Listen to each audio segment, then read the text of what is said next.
Hey, what's going on, everyone? Welcome to Hot Ones. It's the show with hot questions and even hotter wings. In this series at Discovery, we are looking at certain practices that were important to Jesus and why they should be important to us also. And today, we are joined by a non-lead team member, but the longest tenured staff member, Todd Ransom. Yeah. Hello. How do you do with hot foods, Todd? I like them. I prefer them, but maybe not necessarily at this level typically. So we'll see. I mean, I'm interested in finding my my threshold, a challenge. It's probably at the beginning. Right there. Yeah. Right. Do we have good ones today? Yes. What are we doing? Flavorful things? No. Oh, okay. Great. The Awesome. good ones, yes. Okay. Cool. Sweet. All right. Good luck. Yeah. What do we do? We start now. Start with number one. Start on your right. Right. Okay.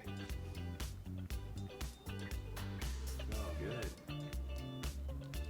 Good. So good.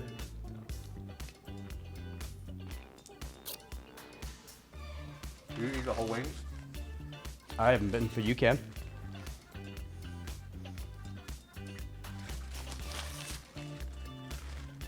It's crunchy. Yeah. So, Or is this like, I'm an ASMR now? I think that's going to get cut out so that the entire audience isn't just puking all over the venue. So, obviously, you're on stage often and people know you, but why don't you tell us a little bit about yourself, why you still continue to bring up that you're from Cincinnati, and maybe what's more interesting is how you came to be a follower of Jesus. Yeah, I'm from Cincinnati, but also Kentucky. And if you look at a map, that makes a lot of sense. So feel free to do that now. Google on your phones. But yeah, I grew up there. I have a phenomenal wife named Sam, who is incredibly talented and smart and wise and kind and beautiful too. And a great dog named Mowgli. Anyway, we've been here for about 8 years, and grew up in Cincinnati. She's from Indianapolis. But yeah, I grew up like in the church, fantastic family. It just was always kind of like a natural outgrowth, faith, following Jesus of our lifestyle. And so, my parents were the kind of people that weren't like super, over the top involved in church, but they were involved. They were plugged in. My dad was on the lead team for a little bit, and they were all a part of everything going on. And so, church was always like a second home for us. And because of that, it just naturally was I noticed the people that seemed to love me the most were the people at church. And because of that, I figured that's probably what Jesus was like too, and I started to kind of connect to him through them. All right. You ready for the second wing? Yeah, that one was fine. Yeah. I don't know. Was that just like a really... That was the classic. That was number one. Oh, okay. You started me off. Yeah. Yeah, okay. Sweet. It was good. I didn't believe you when you said you could handle hot stuff. There's a lot of meat on this one.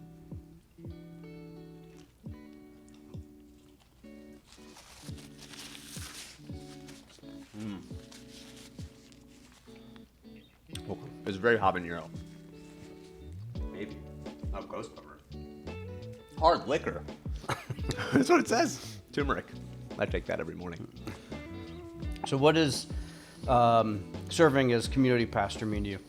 Oh, man. Well, whenever anybody asks me what I love about Discovery, I mean, Jesus is a good part of it, but the number one thing I love about Discovery is just the people. They're interesting. They're funny. They've got a great sense of humor. They're like no BS kinds of people. And they're like bleeding hearts, man. They love Jesus really well. They love their communities really well. And I just am super proud to be able to be a part of their lives and plugged into their relationships with them and get to know them. I feel like I've got like sauce all over my face. I wasn't going to tell you. Yeah, it was like I felt like a little bit of chicken in the corner. But yeah, I love being a part of Discovery's community and helping connect the people that are part of this. So the heat's building on that one. It's not bad. Well, we took a big jump from 1 to 6. I could eat more of those, but it's like a slow burn. You ready for the next one? I've got the sweats starting, which is great. That's how I know I'm where I want to be. Yeah. Okay. So are we going to do simultaneously this time? Okay.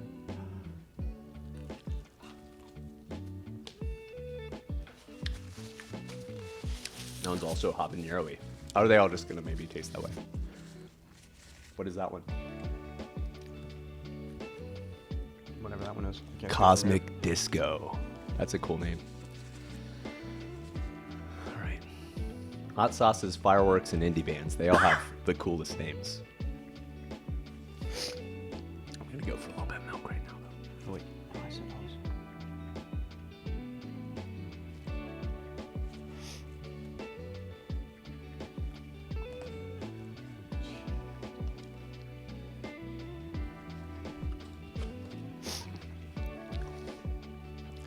I like milk.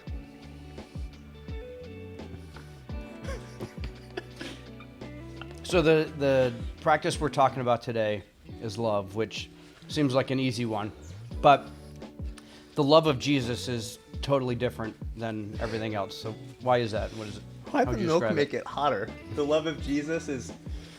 What? What was that again? We're talking about love, right? Yeah. So the love that Jesus has, the love that we're to model, the love of Jesus is different. How would you explain it?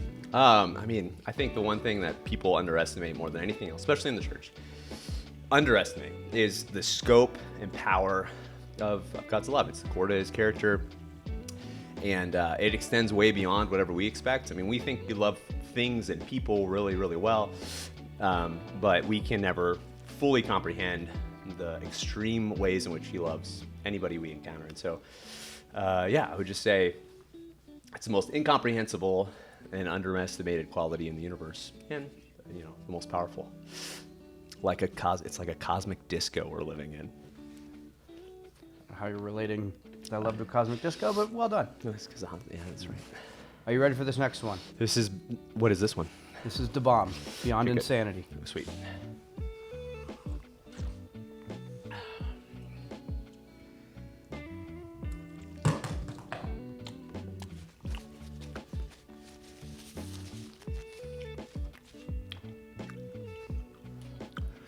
It was fine, and then like something kicked in right at the end. It was like pepper, but like if pepper sucked. It's like,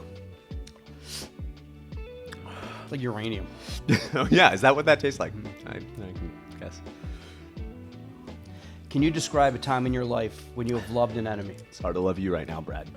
So this is It's not a me, great it's the time. sauce. It's hard to love these people. Yeah, man. There's a lot of times it's always complicated. Figuring out how to love somebody who doesn't want your help, or who has hurt you, is a really difficult thing, right? You have to be creative. You have to cross boundaries. You have to do some stuff in secrecy sometimes. This is really, it's like swelling in my mouth. Yeah. I don't feel like that describes the time. Yeah. There are times where you try to reach out to somebody through other means so you can help them, even when they don't want to hear from you. There are times where you go approach somebody who's hurt you deeply. Sometimes it looks like drawing a big boundary, because the process of forgiveness and the potential of reconciliation takes a lot of patience.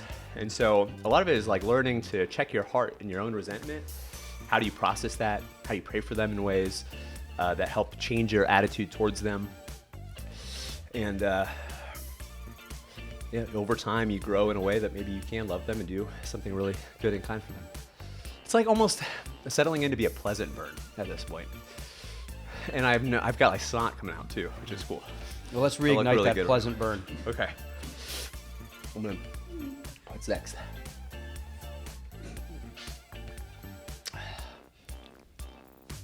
You ready? Yeah. Are you gonna tell me how to read? Yeah. I mean, this is number 9. Remember, this garlic one is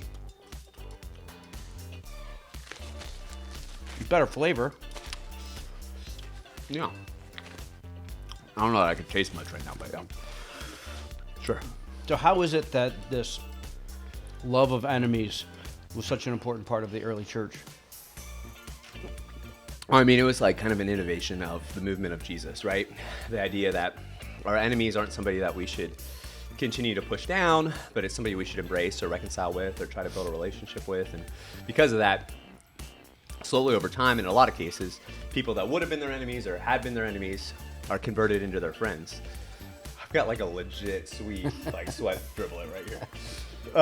So yeah, I mean, it was a massive grassroots kind of way in taking over the world. It's funny because like, you know, throughout history, conquests, maybe I can say words, conquests typically were seen as like, you know, military initiatives and swept through the world. And yet the most effective thing that's ever come out of any human movement or the thing that's made the biggest impact on the world is something that transcends that and does the opposite. It doesn't cause violence. It tries to do the best for people around them, and in a positive way, because that's one of the most important things about Christianity in the first century. Instead of saying, don't do what is harmful to other people, they said, do what is good. Like Jesus turned it into a positive, rather than just, don't hurt other people. Don't do anything as long as it doesn't hurt anybody else, which we say a lot too. But instead, in the positive, try to do something that's good for them. I'm like afraid to touch my face. All right, Todd, you made it to the last swing. We've reached the last dab. It's called the last dab because it's tradition on the show to put a little extra on the last swing. You don't have to. Is it already on there? Yeah, we're talking extra. Extra means more than what's already there. Come on. Okay. That's more than a little extra. I want it. Alrighty. Wait. Can we like cheers it? Cheers. Look at us. Look at us. Oh.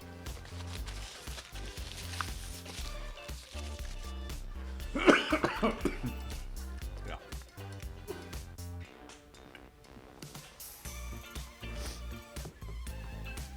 So what kind of difference do you think it would make if every follower of Jesus would love their enemies the way that Jesus did? It'd be a lot like some whole milk on a lot of capsaicin in my mouth right now.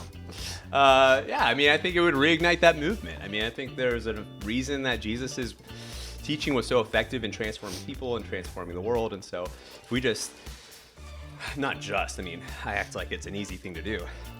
If we tried as much as we possibly can to love people the best possible way, even people that don't want to be loved by us or have hurt us, I mean, we would start movements of reconciliation. We'd stop cycles of retaliation and violence and just pain and slighting each other. There's water coming out of my face in places I didn't know could come out of it. Like I just felt something show up here. I don't know if it's a tear or sweat or snot. Somehow snot's coming out of that. All right, Todd, well done. You made it through the wings of death. Thank you. Thank you for being here. It's an honor to be here with you and look at you in the face and share dinner with you, really. Just have this nice moment staring into each other's eyes. Let's let it pass. Oh, yeah, let's do that.